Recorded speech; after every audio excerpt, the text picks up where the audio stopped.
move on to the next one. Yeah, I mean, with all of these too, it's good to keep this back in mind. You know, your project is not good enough. There's always ways that you can take these commandments and keep applying them over and over again. It's not just like the core part of your project. It can also be integrated into anything new you do with your project. So this goes back, and like continuing from the first one, is the second, little commandment that we have is, make sure your project is in the hands of its community, and not sort of like making them feel like it's kind of like that, but really doing that. A couple of other people that were speaking talked about how fast you change things and being able to be responsive. I mean, that happens in our office a lot. Like, we're always on the blogs, we're always staying involved. There's a million ways that people can get in touch with us. Like, our AIM is on Threadless. If you dig hard enough, you can find our cell phone numbers. If stuff needs to be changed, it gets changed. If somebody, it doesn't matter who it is, you could have signed up for Threadless and posted a blog, and it could be the best idea, and it's going to get done, like in that hour that it gets posted. We have programmers here that's what they do. They constantly make it better. But our community sees that we use their feedback. I mean, every new version of Threadless, for example, every time we create a new version, I would say probably close to 40% of all the features that are added are just completely, submitted. People are just like, I really think this should happen. And part of that is having your community feel that they're part of the company and rewarding them for being there, and then they see, all right, I'm going to be here, and you feel like it's your business, it's part of you because you're there and you see that what you're doing there can affect the place that you're at. One example of this is kind of recently, somebody started up a forum called the Black Rock, which is just all like Threadless people communicating. It's mostly designers who have won the competition get invited to this forum. And one of the main things that goes on there is people post works in progress. So they post their t-shirt design that they're working on before they submit it. So we thought, well, why can't you just do this on Threadless? And we built a critique section on Threadless. So this is really important for us. Threadless has a really strict no advertising policy, and we tested out advertising once, and it basically was just like, hey, let's buy an ad in a magazine and just see how much return we get. So we bought an ad for a magazine, and it was like a designer magazine, so it was a little bit of preaching to the choir. We put in a coupon code. The ad was a little over $1,000, and we got 7 sales from it. And that was like, this is pointless. Like, there's really no reason for us to be trying to advertise what we're trying to do, because we get 150 submissions a day. Each person who submits, they're going to submit it to the site and then tell every single person that they know to go and score it high. And those people are either going to be users already, and they're going to score it. And then while they're there, they might find something they like. And if people aren't users, they're going to sign up. And then those people, if they sign up and they think it's cool for the first time, they may tell somebody else who's then going to be a designer. And like, it works a lot better to give your community a way to grow your business for you. I think everyone, well, I don't know if everyone, but like, did anyone read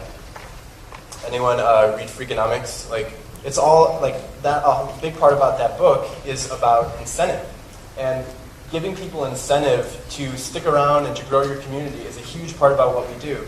We don't create a lot, we nurture a lot, and we're constantly trying to make sure that people are there, they're having a good time, the site's working properly, we're taking their comments into consideration, and we're giving them the tools to do what they're going to do anyways, which is to talk about it. And if they're not talking about it, then you're doing something wrong. And that's like, that's another thing for us. Like, if our projects aren't going anywhere, we kill them because they're dead.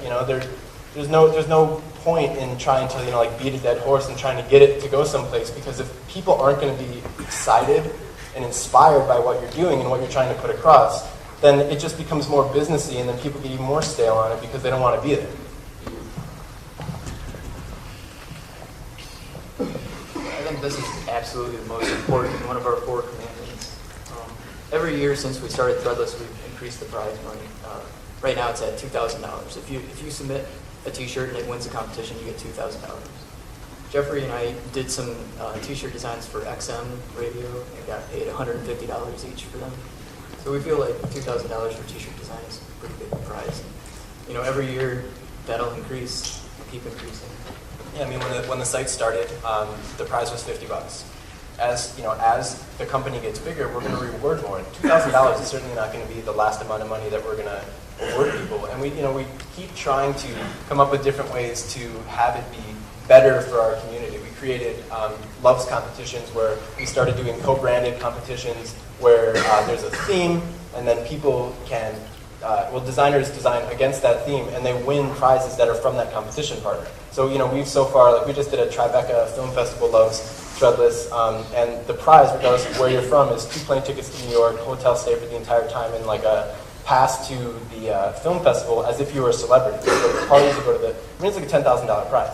So you're not, and that's on top of the $2,000 that we're giving you anyways. And we were leveraging what we can, we were leveraging like our size against these other companies. So rather than just taking advertising money from these people and being like, hey, we can promote your community because we got 500,000 people, we were like, how about you give us something to make it worth our community's time to have your presence be seen through our business?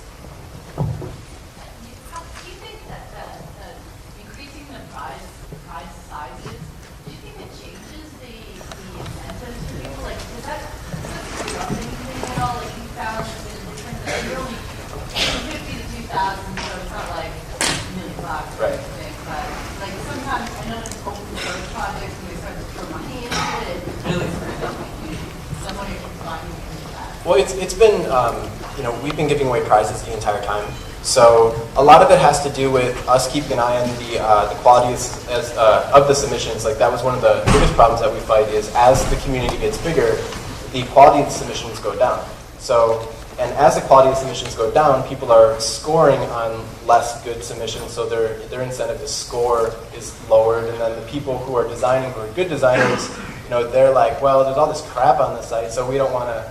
I'm not going to waste my time. So a lot of it is just incentive.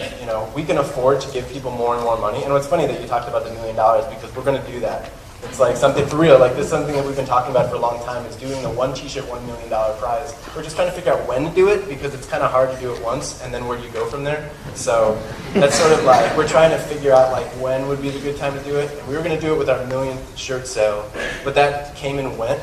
And we were like, when is our 1,000,000th shirt? And we were like, oh, October. Opportunity lost. So, but that's something that we'll do eventually. And just keep the incentive there. There was actually, what's the, I don't know how to pronounce it. It's like Uniqlo or whatever. It's like basically Japanese version of H&M that came to New York now, and they had a prize for one T-shirt. It came out to be like something like $30,000 American dollars, something, or maybe more than that. It was, yeah. So but it's crazy. But that was like. Think about what would happen if, like, the Gap could do a design competition. If it wasn't $50,000 or $100,000, people would feel cheated.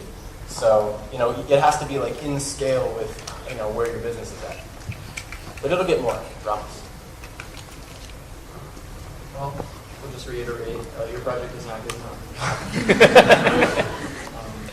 And then with that, I guess we'll start taking some questions.